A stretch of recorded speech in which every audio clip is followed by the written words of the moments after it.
Hello students, कैसे हैं आप सब। उम्मीद करती हूँ आप सब बहुत अच्छे हैं और अपनी प्रिपरेशंस कर रहे हैं। स्टूडेंट्स, जैसा कि आप सब जानते हैं, हम इन्फ्लेशन टॉपिक कवर कर रहे थे जिसमें हमने 3 लेक्चर्स ले लिए हैं और मैं आपको बता देती हूँ एक बार कि हमने कितना कितना पोर्शन डिस्कस कर लिया। इन्फ्लेशन हमने पढ़ा। पहले लेक्चर में हमने बेसिक चीज़ों के बारे में बात करी कि इन्फ्लेशन क्या है, उसका मीनिंग, उसके एडवांटेजेस और डिसएडवांटेजेस। ठीक है। दूसरे लेक्चर में हमने बात करा इन्फ्लेशन के कॉजेस, कि क्यों हमारा जो इन्फ्लेशन है वो बढ़ता है, मतलब क्यों इन्फ्लेशन होता है। तीसरी चीज़ें हमने बात करी कि इन्फ्लेशन को कैसे मेजर किया जाता है, मेजरमेंट ऑफ इन्फ्लेशन। ठीक है। तो आज के इस लेक्चर में, 4th लेक्चर जो कि हमारा होने वाला है, इस लेक्चर में हम डिस्कस करने वाले हैं types of inflation. Types of inflation, कि इन्फ्लेशन कितने टाइप्स का है। मैंने लास्ट लेक्चर में बताया था, आई गेस 30+ टाइप्स थे, है ना। अब आप कहेंगे मैम इतने सारे टाइप्स सारे पढ़ने याद करने, नहीं। देखिए, क्वेश्चन आपसे कहीं से भी पूछ सकते हैं, है ना। तो जो इम्पोर्टेंट है वो तो मैं आपको बता दूंगी कि यहाँ से क्वेश्चन आया है, ये इंपॉर्टेंट है, इसे पढ़ लीजिए। बट कोशिश कीजिए कि हर एक चीज़ को आप समझ लें। अगर आप समझेंगे तो आपको रटने की ज़रूरत नहीं पड़ेगी। ठीक है। तो इतने सारे टाइप्स हैं और धीरे धीरे करके हम इन टाइप्स को पढ़ेंगे। ठीक है, चलिए स्टार्ट करते हैं। देखिए, इतनी सारी चीज़ें हमने पढ़ी थी, हमने MCQs भी सॉल्व किए थे बहुत सारे, और आज के इस लेक्चर में हम बात करने वाले हैं टाइप्स ऑफ इन्फ्लेशन। उम्मीद करती हूँ स्टूडेंट्स, अभी तक आपने जो भी चीज़ें पढ़ी हैं वो क्लियर हैं आप लोगों को और अच्छे से आप लोगों ने उसे कवर किया है। ठीक है। सॉरी ड्राइंग बन गई खुद से, मैंने नहीं किया। चलिए, टाइप्स ऑफ इन्फ्लेशन आ जाइए सामने, आपका समय आ चुका है। तो हम स्टार्ट करेंगे टाइप्स ऑफ इन्फ्लेशन। ये कि PDF में बड़ा गड़बड़ है। चलिए, तो आज का हमारा टॉपिक है टाइप्स ऑफ इन्फ्लेशन। फटाफट से नोटबुक निकाल लीजिए सब लोग। मुझे नहीं पता, चाहे आप कितना भी कह लें कि मैम हम स्क्रीन पे अच्छे से देख रहे हैं, मुझे आप लोगों पे भरोसा नहीं है, sorry, but we have trust issues. आपको निकालनी होगी अपनी नोटबुक और पेन, और उसमें जो मैं बातें कह रही हूँ उन्हें हल्का हल्का लिखना शुरू करना है। मुझे भी सुनना है और अपने हाथों को भी चलाना है। ठीक है ना। सिर्फ एक ही तरफ मत सोचिए, अपने आप को थोड़ा अच्छे से एक्टिवेट कीजिए और आप अपने रिटर्न नोट्स भी बनाइए। ठीक है। तो देखिए, ये चार्ट मैंने आपको दिखा के एकदम डरा दिया था, है ना, कि देखिए इतने सारे टाइप्स हैं और आप लोगों को सारे कवर करने हैं। डर गए थे या नहीं, बताइए। मुझे पता है सब लोग डर गए थे, बट मैं आपको बता दूं, डरने की बात नहीं है बच्चे। बहुत इजी कंसेप्ट्स हैं, आप एक बार पढ़ेंगे आपको बहुत इजीली समझ आ जाएंगे। एग्जाम में क्वेश्चन आएगा तो यूँ सॉल्व करेंगे आप लोग, देखिएगा। ठीक है। चलिए, इसमें देखो अलग अलग बेसिस है ना। जैसे कवरेज और स्कोप के बेसिस में इन्होंने डिवाइड किया है, टाइम के बेस पे इन्फ्लेशन को बताया है, और गवर्नमेंट रिएक्शन या फिर कंट्रोल के बेस पर प्राइसेस बढ़ने के जो रेट होता है, कितने स्पीड से प्राइसेस बढ़ रहे हैं उसके ऊपर, और भी कुछ कॉजेज हैं, और आपकी एक्सपेक्टेशन और प्रिडिक्टेबिलिटी के ऊपर भी यहाँ पर क्या किया गया है, इन्फ्लेशन को डिफ्रेंशिएट करा है। तो अब हम बात करेंगे एक एक करके इन सब के बारे में। सबसे पहले देखो, मैं ये वाले पोर्शन को कवर कर रही हूँ कवरेज और स्कोप के बेस पे। तो आपने भी इस तरीके से नोट्स बनाने हैं और लिखना है कवरेज और scope, on the basis of coverage और स्कोप। तो 2 तरीके के हैं। तो जैसे आपने ये हेडिंग डाली, जैसे यहाँ पे देखो कितना छोटा सा इन्होंने बॉक्स में लिख दिया, कॉम्प्रिहेंसिव और स्पोरेडिक इन्फ्लेशन, है ना। तो आपने भी इस तरीके से लिखना है। कॉम्प्रिहेंसिव लिखा, कॉम्प्रिहेंसिव के आगे लिखेंगे सिर्फ उसका क्रक्स, कि आपको इससे क्या समझ आया। ठीक है, वो 2-4 वर्ड्स में होना चाहिए, उससे ज़्यादा नहीं। ज़्यादा से ज़्यादा 7-8 वर्ड्स ले लीजिए, पर उससे ज़्यादा नहीं। ठीक है। जैसे कवरेज और स्कोप के बेस पे, यानी कि कितना दायरा ये कवर करता है, क्या आधार है, ठीक है, कितना कवरेज इसकी है, कितना पोर्शन कवर करता है, उसके बेस पे। जैसे हमारी इतनी बड़ी इकोनॉमी है, इस इकोनॉमी का कितना पोर्शन कवर करता है। ठीक है। Comprehensive inflation, comprehensive inflation, comprehensive, reading comprehensive सुना है, आप सबने सुना होगा फॉर श्योर। रीडिंग कॉम्प्रिहेंसिव मतलब इतने बड़े बड़े पैसेज, है ना, और फिर उसका हमें आंसर बताना होता है जो क्वेश्चंस पूछे होते हैं। तो कॉम्प्रिहेंसिव का मतलब होता है जहाँ पर आप चीज़ों को थोड़ा डिटेल में बताते हैं, ठीक है। डिटेल भी इन द सेंस नहीं कि आपने 5-6 पेजेस का दे दिया, नहीं नहीं, मतलब कि जिसमें ना एक डिटेल का छोटा सा पोर्शन आपने ले लिया जो आपको थोड़ा मीनिंग बता रहा है, ठीक है। सो कॉम्प्रिहेंसिव इन्फ्लेशन का मतलब होता है कि जब आपके गुड्स एंड सर्विसेज का प्राइस पूरी इकोनॉमी में इंक्रीज हो जाए, ठीक है। ये पूरी इकोनॉमी में क्या हुआ, आपका इन्फ्लेशन आ गया, पूरी इकोनॉमी में गुड्स एंड सर्विसेज बढ़ गए, ठीक है। तो मैं कहूंगी कि ये क्या है, कॉम्प्रिहेंसिव इन्फ्लेशन है, ठीक है।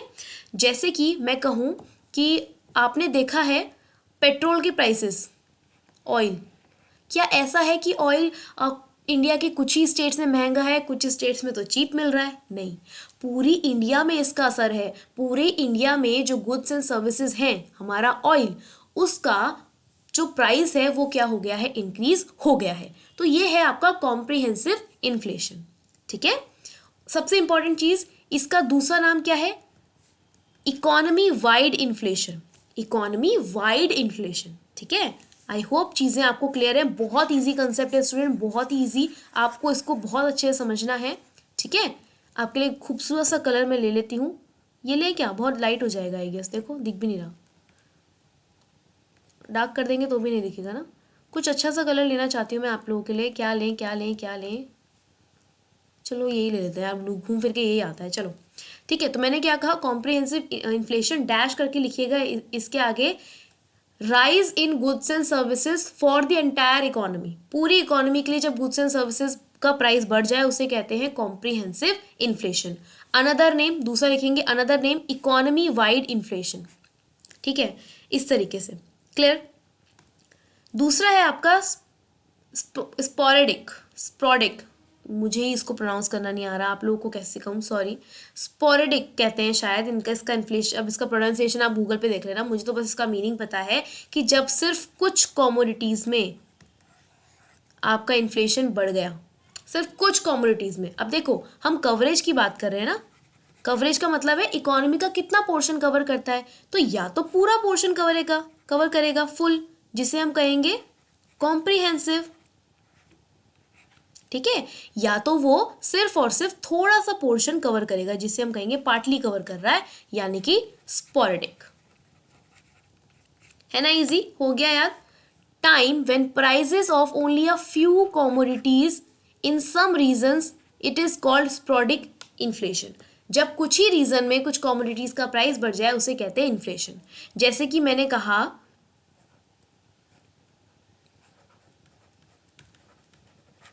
गुजरात में बाढ़ आ गई, फ्लड आ गया, ठीक है, या फिर किसी पर्टिकुलर स्टेट में आपकी सुनामी आ गई, ठीक है। तो ये सारी सिचुएशन आ गई जिसकी वजह से आपके जो फूड के प्राइस थे, खाने के प्राइसेस थे, वो बढ़ गए, है ना। तो यहाँ पर देखिए, increase in food prices due to bad monsoon winds that bring seasonal rains in India. Bad monsoon की वजह से, बैड वेदर की वजह से क्या हुआ, एक पर्टिकुलर एरिया में फूड के प्राइसेस बढ़ गए। तो ये क्या है, ये है आपका स्पोरेडिक इन्फ्लेशन, जो कहता है कि सिर्फ कुछ पोर्शन में अगर आपके प्राइसेस इंक्रीज हो जाएं उसे हम कहेंगे स्पोरेडिक इन्फ्लेशन, ठीक है, क्लियर। आई होप यहाँ तक क्लियर है आप लोगों को। कवरेज के बेस पे दो, कौन कौन से, comprehensive sporadic, comprehensive sporadic, comprehensive sporadic. Comprehensive मतलब सारे एरिया में, स्पोरेडिक मतलब फ्यू एरियाज में फ्यू कम्युनिटीज के साथ, ठीक है। चलिए नेक्स्ट है types of inflation based on the time और पीरियड ऑफ अकरेंस। टाइम के बेस पे, एक minute, excuse me, sorry, previous lecture में भी ऐसा हुआ था, आई एम सो सॉरी, थोड़ा सा कोल्ड है मुझे। So back to the lecture. Time और पीरियड के बेस पर, एक पर्टिकुलर टाइम के आधार पर आप क्या कर रहे हैं, इन्फ्लेशन को बांट रहे हैं। तो देखिए चार्ट की हेल्प से हम समझेंगे इसको। 3 है, war time, post war, peace time, लड़ाई झगड़े का टाइम, लड़ाई झगड़े के बाद का टाइम, और फिर शांति वाला टाइम, है ना। तो इस 3 टाइम को हमने क्या करना है, पढ़ना है, ठीक है। तो ये क्या है, मैं इसका आपको एक बहुत अच्छा एग्जाम्पल देती हूँ। मैंने कहा ना 3 है टाइम के बेस पे, वॉर टाइम, पोस्ट वॉर और फिर पीस। ठीक है, तो वॉर टाइम क्या होता है? जब आपकी सिबलिंग्स के साथ लड़ाई हो गई, वॉर टाइम उसमें क्या होता है, नखरे बढ़ जाते हैं ना, तो यहाँ पे इन्फ्लेशन के नखरे बढ़ गए। फिर पोस्ट वॉर, जब आपको रियलाइज़ होता है कि यार काम तो इस भाई बहन ने ही करना था पर अब दिक्कत हो गई। फिर आप चाहते हैं पीस, शांति। अब शांति बनाए रखो अगर आगे के काम चाहिए तो, है ना। तो इस तरीके से याद रखना, टाइम के बेस पे आप अपने सिबलिंग्स के साथ, भाई बहनों के साथ देख सकते हैं कि ऐसा टाइम आता है जब बहुत लड़ाई झगड़े होते हैं। फिर थोड़ा चलो पोस्ट वॉर, बिकॉज काम तो इससे ही करवाना है। फिर शांति, कि भाई शांति बना के रखो, घर वाले चीख चीख के परेशान हो गए कि भाई शांत रहो शांत रहो। ठीक है, तो 3 है हमारे पास टाइम के बेस पे, इन्हें अच्छे से पढ़ते हैं। पहला बोला वॉर टाइम इन्फ्लेशन। भाई बहुत इजी सी बात है, इन्फ्लेशन जो हो गया वॉर के समय में, जंग छिड़ गई और जंग के समय हमें जो दिक्कतें झेलनी पड़ी उसे कहेंगे वॉर टाइम इन्फ्लेशन। जैसे हाल ही में एग्जाम्पल हुआ है आपके पास, तो अभी का एग्जाम्पल है रशिया यूक्रेन वॉर। इसके बारे में तो क्या ही कहना, कुछ चीज़ बची है जो महंगा ना रही है, हर एक चीज़ महंगाई बढ़ गई है। Inflation that takes place during the period of a war like situation is called a war time inflation. जब इन्फ्लेशन युद्ध के समय या फिर जंग के समय प्राइसेस जब बढ़ जाते हैं, उस इन्फ्लेशन को हम कहते हैं वॉर टाइम इन्फ्लेशन। ठीक है, during war sent productive resources are all diverted and prioritise to manufacture military goods and equipments. सारे गुड्स को बंद करके सिर्फ कौन से गुड्स को फोकस किया जाता है, कौन से गुड्स का प्रोडक्शन किया जाता है? मिलिट्री गुड्स और इक्विपमेंट्स। गन्स बन रही है, मिसाइल्स बन रही है, बॉम्ब्स बन रहे हैं, ठीक है ना, और जो भी चीज़ें होती होंगी, है ना, सारी की सारी चीज़ें मिलिट्री इक्विपमेंट्स और गुड्स बन रहे हैं। ठीक है, तो इसकी वजह से क्या है, बाकी जब प्रोडक्ट्स बन नहीं रहे हैं, प्रोडक्ट नहीं बन रहे हैं, तो जितने प्रोडक्ट्स बचे हुए हैं, अब प्रोड्यूसर को प्रॉफिट तो चाहिए, तो वो उन सारी चीज़ों को महंगे प्राइस में क्या करेगा, सेल करेगा। ठीक है, so overall it results in very limited supply and extreme shortage of resources to produce essential commodities. तो क्या होता है, सप्लाई बहुत कम हो जाती है हमारे पास, शॉर्टेज हो जाती है इंपॉर्टेंट गुड्स की। अब रॉ मटेरियल ही नहीं होगा तो आप जो बेसिक नीड्स हैं, जो बेसिक एसेंशियल कमोडिटीज़ हैं, उन्हें कैसे प्रोड्यूस करेंगे। ठीक है, so production and supply of needed goods slow down. ज़रूरत के जो गुड्स होते हैं उनका प्रोडक्शन और सप्लाई स्लो हो जाता है। आप मार्केट में जो लोगों की डिमांड है उससे फुलफिल नहीं कर पाते, और आपको पता है कि जब डिमांड बढ़ जाए तो क्या होता है, इन्फ्लेशन होता है। तो जब भी वॉर के टाइम पे इन्फ्लेशन देखने को मिले उसे हम कहेंगे वॉर टाइम इन्फ्लेशन। और आप लोगों को पता है इसका बहुत अच्छा एग्जाम्पल तो आप लोग जानते हैं, रशिया यूक्रेन वॉर। ठीक है, चलिए नेक्स्ट है आपका पोस्ट वॉर इन्फ्लेशन। यानी कि जब वॉर खत्म हो गई, तो वॉर खत्म होने के बाद जो इन्फ्लेशन देखने को मिलता है उसे कहते हैं post war inflation. Inflation that takes place soon after a war is a post war inflation. After the war government controls are relaxed, resulting in a faster hike in prices than what experience during the war. अब देखो, war के time पे आप बहुत सारी चीज़ों का production नहीं कर पाए, है ना, तो एक प्रोड्यूसर को नुकसान हुआ है, बहुत लॉस हुआ है। इस लॉस की भरपाई प्रोड्यूसर कैसे करेगा? जब गवर्नमेंट थोड़ा थोड़ा कंट्रोल देगी प्रोड्यूसर्स के हाथ में, तो अब प्रोड्यूसर्स क्या करेंगे, चीज़ें मैन्युफैक्चर करेंगे। ठीक है, चीज़ें मैन्युफैक्चर करेंगे, जितनी भी चीज़ें मैन्युफैक्चर करेंगे उनको वो थोड़ा हाई प्राइस पर बेचेंगे। क्यों? क्योंकि भाई ये जो लॉस हुआ है इसको रिकवर भी तो करना है ना, लॉस को रिकवर भी करना है। सो ये जो हाई प्राइस पे आप चार्ज कर रहे हैं इसे आप कहेंगे पोस्ट वॉर इन्फ्लेशन। ठीक है, जो वॉर के बाद इन्फ्लेशन देखने को मिलता है उसे कहते हैं पोस्ट वॉर इन्फ्लेशन। तीसरा है आपका peace time inflation. When prices rise during the peace period, it is known as a peacetime inflation. It is due to enormous government expenditure or spending on capital projects of a long gestation time. अब देखिए, इतने time से war की वजह से सब कुछ ठप पड़ा था, गवर्नमेंट ने कोई भी इंफ्रास्ट्रक्चर डेवलप नहीं किया। ठीक है, तो अब क्या करेगी गवर्नमेंट, अपने एक्सपेंडिचर बढ़ाएगी। ये काम नहीं कर रहा है ठीक से। गवर्नमेंट क्या करेगी, अपने एक्सपेंडिचर अब इंक्रीज करेगी। तो एक्सपेंडिचर बढ़ाएगी, वैसे तो शांति चल रही है, तो क्या हुआ, पीस अब मिल गया। अब गवर्नमेंट फोकस कर सकती है नए नए प्रोजेक्ट्स पे, नए नए एक्टिविटीज़ पे। इसकी वजह से क्या होगा, एक्सपेंडिचर ज़्यादा करेगी गवर्नमेंट और प्राइजेस तो बढ़े हुए हैं ऑलरेडी। तो ये सिचुएशन को हम कहेंगे पीस टाइम इन्फ्लेशन। ठीक है, पीस टाइम इन्फ्लेशन। क्लियर है, बहुत इजी। अभी तक मैंने सिर्फ और सिर्फ दो, ये खिचड़ी जो मैंने पकाई है, तुम लोग भी पकाना लेकिन थोड़ा मुझसे बेहतर। मेरी आर्ट तो बहुत बेकार है, तुम लोग देख ही चुके हो, बट हाँ कोशिश करना तुम लोग थोड़ा अच्छे से अपने आप को अंडरस्टैंड कराने के लिए डिस्कस मतलब सॉरी ड्रॉ अच्छे से कर लो। ठीक है, अब देखो ये टॉपिक ना बहुत इंपॉर्टेंट है, तो उसमें थोड़ा सा टाइम लग जाए, हो सकता है लेक्चर 2 पार्ट में डिवाइड हो जाए, बट मैं चाहती हूँ आपको ना ये चीज़ अच्छे से आ जाए। तो मैंने कवरेज के बेस पर 2 बताए। ठीक है, कवरेज के बेस पर 2 बताए।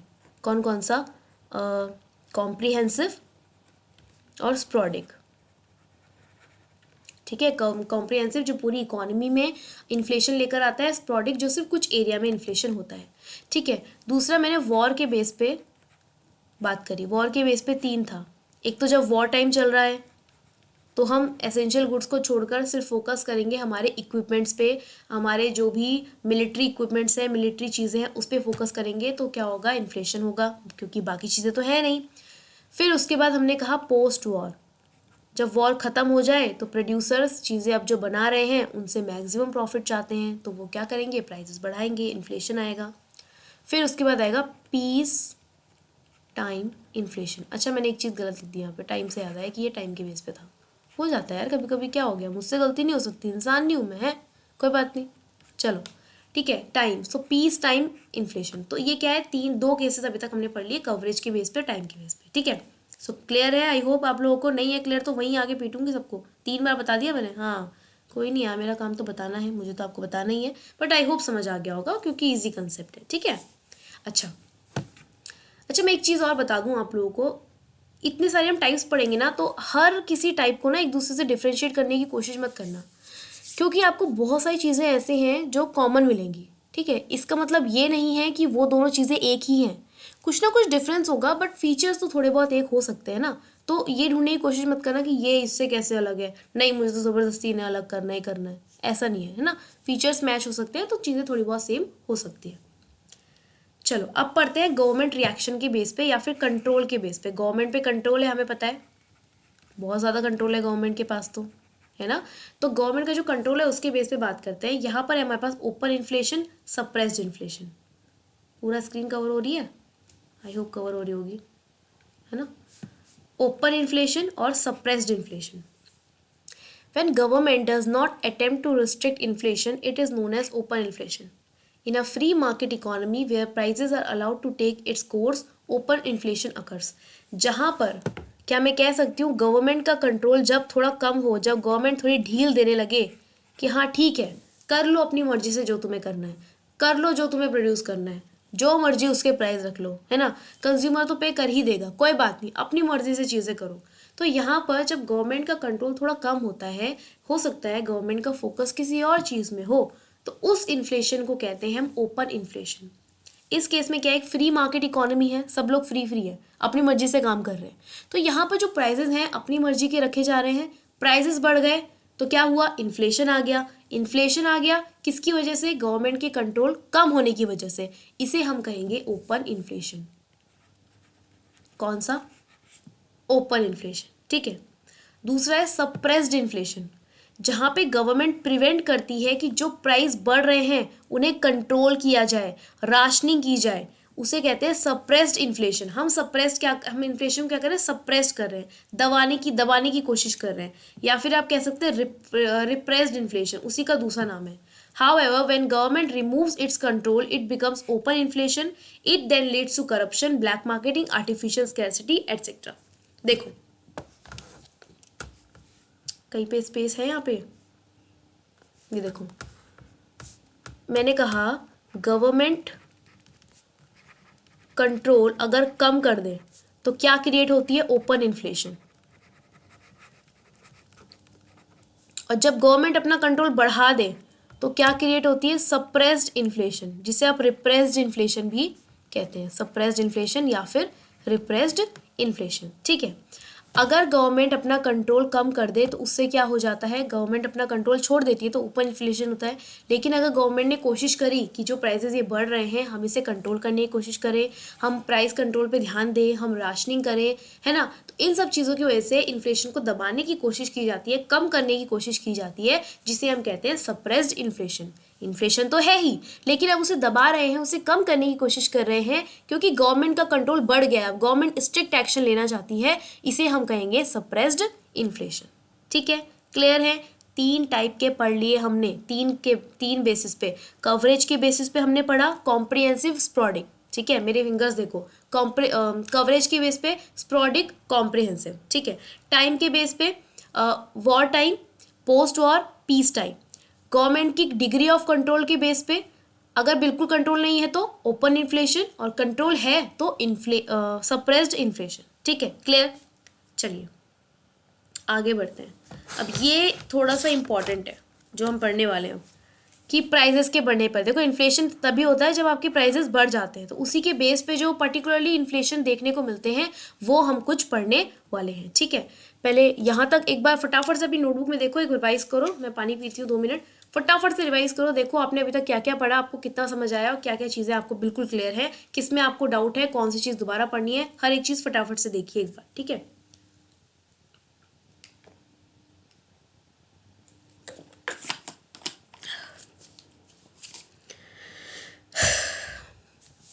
क्लियर, पढ़ लिया, देख लिया, याद हो गए, 3 टाइप समझ आ गए। चलिए अब हम बात करेंगे राइजिंग प्राइजेस के बेस पर। जब प्राइजेस, अरे यार इसको क्या दिक्कत है, क्यों नहीं चल रही, जब प्राइजेस बढ़ रहे हैं उसके बेस पे इन्फ्लेशन। देखो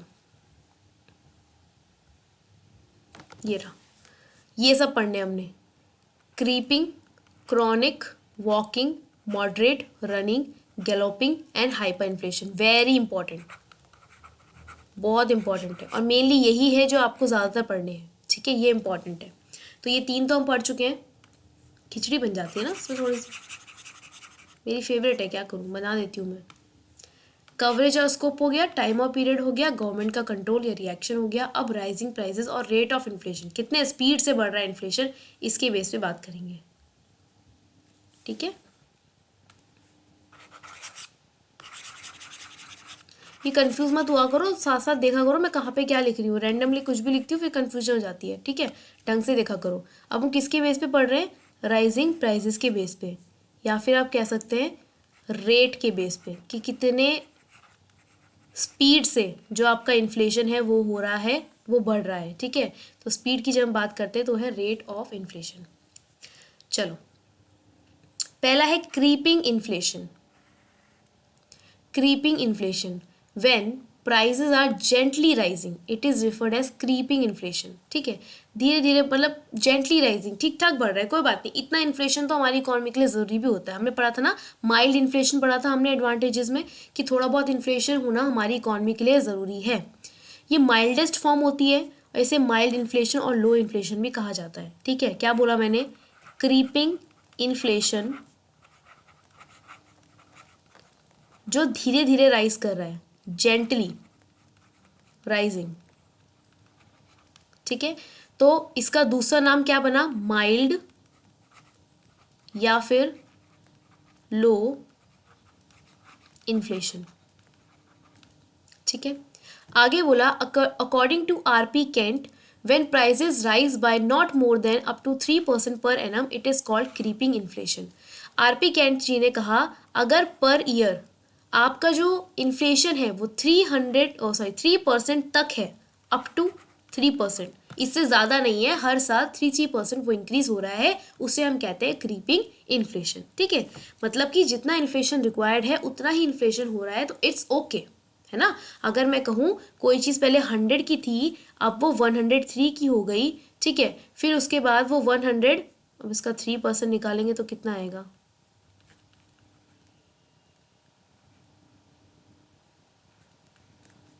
107 की हो गई, फिर वो उसके बाद 110 की हो गई, तो 3% क्या हो रहा है, ये इंक्रीज हो रहा है, तो इतना इन्फ्लेशन चलेगा। ठीक है, अपन को इतना इन्फ्लेशन चलेगा। अब ये कैलकुलेट तुम करते रहना आराम से, 3% तक इतना चलेगा, इसे हम कहेंगे क्रीपिंग इन्फ्लेशन। ठीक है। नेक्स्ट है आपका chronic inflation. Chronic inflation, chronic inflation कहता है इफ क्रीपिंग इन्फ्लेशन परसिस्ट, यानी कि कंटिन्यूज टू इंक्रीज, बढ़ता जा रहा है फॉर अ लॉन्गर पीरियड, तो ये बन जाता है क्रोनिक या फिर सेक्युलर इन्फ्लेशन। मतलब वही ट्रेंड फॉलो हो रहा है for a very long time, तो क्रीपिंग इन्फ्लेशन क्या बन जाएगा? Chronic inflation.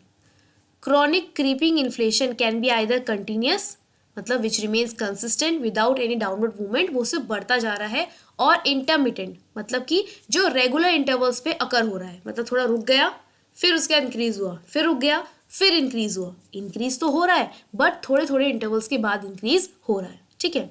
इसे क्रॉनिक कहा गया है because if an inflation rate continues to grow for a longer period without any downturn then it possibly leads to hyperinflation। इसे chronic inflation इसलिए कहा गया क्योंकि अगर इन्फ्लेशन कंटिन्यूसली लंबे टाइम तक बढ़ता रहे बिना किसी डाउन टर्न के, बिल्कुल डिक्रीज नहीं हो रहा, बढ़ता जा रहा है बढ़ता जा रहा है, तो एक ऐसी कंडीशन आ सकती है जिसे हम कहते हैं हाइपर इन्फ्लेशन, ठीक है। देखो क्रीपिंग इन्फ्लेशन का मतलब है थोड़ा बहुत महंगाई तो ज़रूरी है ना, वरना लोगों को फ़ायदा कैसे होगा? थोड़ा सा महंगाई ज़रूरी है, वो महंगाई जब तक हो रही है, थोड़ा थोड़ा बढ़ रही है, 3% तक बढ़ रही है, हर साल बढ़ रही है, उसे कहेंगे क्रीपिंग इन्फ्लेशन। बट ये चीज़ बहुत लंबे टाइम के लिए हो गई, मतलब 15-20 साल तक यही ट्रेंड देखने को मिल रहा है, उससे कहेंगे क्रोनिक इन्फ्लेशन। और ये चीज़ बिल्कुल डिक्रीज नहीं हो रही, बढ़ती जा रही है बढ़ती जा रही है, कभी डाउन पॉइंट पे आ ही नहीं रही, तो इसे हम कहते हैं हाइपर इन्फ्लेशन। अभी हम आगे इसको अच्छे से पढ़ेंगे, ठीक है। सो क्रीपिंग इन्फ्लेशन हमने देख लिया, क्रोनिक इन्फ्लेशन देख लिया। नेक्स्ट हम बात करते हैं वॉकिंग इन्फ्लेशन की। वॉकिंग इन्फ्लेशन, इन्फ्लेशन चल रहा है, हाँ इन्फ्लेशन चल रहा है, ठीक है। So when rate of rising prices is more than the creeping inflation, it is known as walking inflation. Trotting inflation is its another name. When price rise by more than 3% but less than 10%, it is called walking inflation. अब walking inflation का limit क्या है? 3 to 10%। 3% से 10% के बीच अगर आपका inflation हर साल बढ़ रहा है तो उसे हम कहेंगे वॉकिंग इन्फ्लेशन। वॉक कर रहा है अभी, ठीक है, अभी क्रीप कर रहा था ऐसे ऐसे ऐसे, अब वो वॉक कर रहा है, ठीक है। According to some economists, we must take walking inflation seriously as it gives us a cautionary signal for the occurrence of running inflation.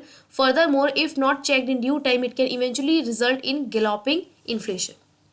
देखो पहले क्रीपिंग था, 3% बढ़ा, ठीक है।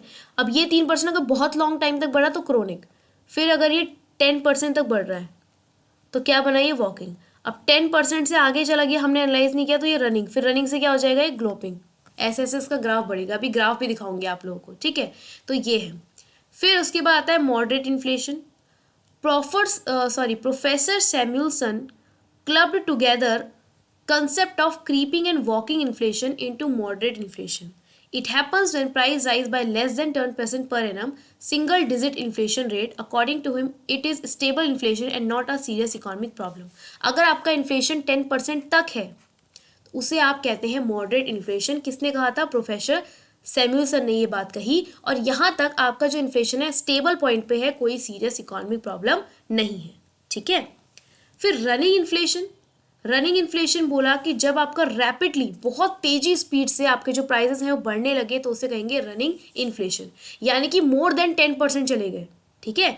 अगर हम 3% से 10% की बात करें तो हमने कहा कि वॉकिंग स्टेज पे है, फिर हमने पूरा अप टू 10% ले लिया तो हमने क्या बोला कि सैमुअलसन ने कहा है कोई बात नहीं, मॉडरेट इन्फ्लेशन चलेगा। बट रनिंग इन्फ्लेशन क्या हो गया? 10% से भी ऊपर चला गया, हायर हो गया बहुत ज़्यादा, तो वो क्या आपका running inflation. The economist have not suggested a fixed range for measuring running inflation, but they may consider that if a price increase between 10 to 20% per annum is called running inflation. इसे double digit inflation rate भी कहा जाता है, ठीक है। ये देखो, ये है क्रीपिंग जब 3% तक था, फिर आया वॉकिंग जब उन्होंने बोला 3 से 10%, ठीक है। रनिंग जब पूरा का पूरा 10% तक की 10% से 20% की बीच तक की बात हो रही है तो रनिंग। अब बचा गैलोपिंग एंड हाइपर इन्फ्लेशन। तो आप देख सकते हैं हाइपर इन्फ्लेशन कब? जब इन्फिनिटी पे चला गया। गैलोपिंग मतलब जो 100% तक पहुंच गया, ठीक है। तो ये था वॉकिंग इन्फ्लेशन, ये था मॉडरेट इन्फ्लेशन, ये था रनिंग इन्फ्लेशन।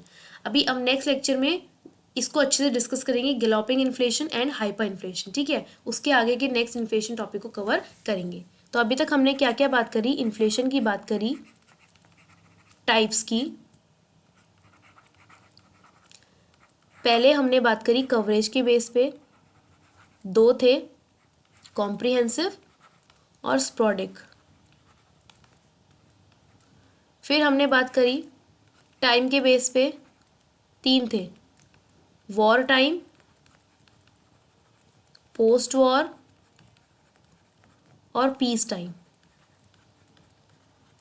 फिर हमने बात करी गवर्नमेंट कंट्रोल के बेस पे, ठीक है। गवर्नमेंट कंट्रोल के बेस पर भी दो टाइप थे, एक तो ओपन इन्फ्लेशन और एक था सप्रेस्ड या फिर रिप्रेस्ड।